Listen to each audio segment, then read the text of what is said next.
Lembaga Perlindungan Saksi dan Korban atau LPSK mengajukan total restitusi atau ganti rugi terkait kasus penganiayaan David Ozora mencapai 120 miliar rupiah lebih. Total 120 miliar itu terdiri dari 3 komponen. Dikutip dari tribunnews.com pada Rabu 21 Juni, nilai tersebut diungkapkan dalam persidangan lanjutan kasus penganiayaan atas terdakwa Mario Dandi dan Shane Lucas di Pengadilan Negeri Jakarta Selatan pada Selasa 20 Juni. Ketua Tim Penghitung Restitusi LPSK, Abdanev Jova, menerangkan 3 komponen ganti rugi diantaranya ganti rugi atas kehilangan kekayaan, pergantian biaya perawatan medis atau psikologis, serta penderitaan. Di antara 3 komponen tersebut, penderitaan memperoleh nilai tertinggi, yakni 118 miliar rupiah. Terkait penderitaan 50 miliar, nilai besaran itu diajukan keluarga korban. Kemudian komponen ganti rugi atas kehilangan kekayaan yang dimohonkan senilai 40 juta rupiah. Tim LPSK memberikan nilai kewajaran sebesar 18.162.000 rupiah. Adapun komponen pergantian biaya perawatan medis atau psikologis dari 1.315.545.000 rupiah, yang mana tim menilainya menjadi 1.315.660.000 rupiah. Komponen penderitaan memiliki nilai terbanyak. Hal ini karena kondisi David yang menderita diffuse axonal injury yang tidak menyebabkan cacat permanen. Berdasarkan proyeksi perhitungan rumah sakit, nilai perawatan yang yang diperlukan selama setahun mencapai 2,18 miliar rupiah.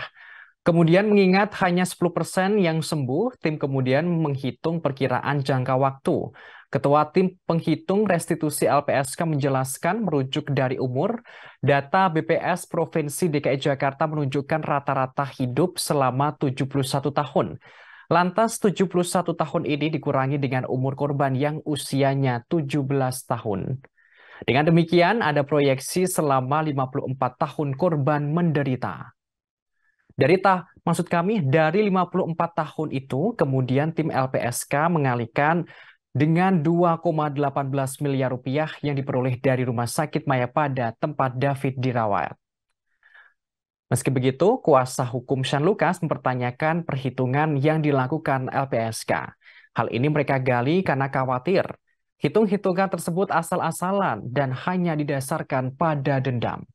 Kuasa hukum Shane Lucas menekankan justru dalam persidangan ini untuk mencari kebenaran material. Tim hukum Shane Lucas menyebut LPSK merupakan lembaga resmi, sehingga produk apapun yang dikeluarkan harus bisa dipertanggungjawabkan. Merespons hal itu, Ketua Tim Penghitung Restitusi LPSK, Abdanev Jova, mengaku keberatan atas pernyataan yang dilontarkan oleh kuasa hukum Shane Lucas. Jova kemudian menjelaskan rincian soal perhitungan restitusi oleh LPSK. Dalam penilaian saudara, saudara sudah melibatkan ahli dari luar dalam nilai penderitaan khususnya ini mulai penderitaan. Ya. Ahli apa saja sudah melibatkan? Dari Rumah Sakit Mayapada kami meminta perhitungan proyeksi kira-kira kebutuhan korban deko ke depan seperti apa, kebutuhan perawatan medis. Jadi itu juga akhirnya dilampirkan saudara. Saudara juga ada misalkan metode untuk wawancara dengan ahli yang berkaitan dengan yang diderita anak korban. Iya, kami berangkat dari saat penilaian dokter yang saat itu merawat korban deko. Nah, karena dokter itu kemudian meminta agar bersurat secara resmi ke Rumah Sakit Mayapada, kami mengambilkan surat resmi terkait dengan kebutuhan LPSK adalah perhitungan proyeksi untuk menilai nilai penderitaan. Nah, yang kemudian balasannya. Terima kasih sudah nonton. Jangan lupa like, subscribe, dan share ya.